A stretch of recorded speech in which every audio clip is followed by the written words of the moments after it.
Hello guys, দেখো আমাদের এখানে পুরো জলে ভেসে গেছে, চারিদিকে জল। আরো বেশি জল ছিল, এখন তো তাও একটু কমে গেছে জল। কত জল! আর এই যে সাপ ঘুরছে এইদিকে ওইদিকে, সব ড্রেনের নোংরা জল। এইটুকু পুরো জল নেই, পরিষ্কার। আবার এখান থেকে জল শুরু। কত মাছ!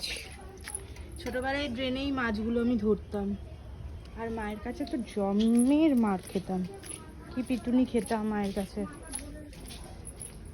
জল হলেই ব্যাস ঝুড়ি নিয়ে বেরিয়ে পড়তাম, হাত দিয়ে ধরতাম, ঝুড়ি তো পরের কথা।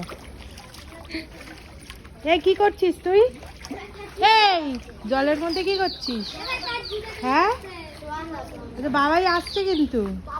হ্যাঁ, বাবাই দাদা আসছে।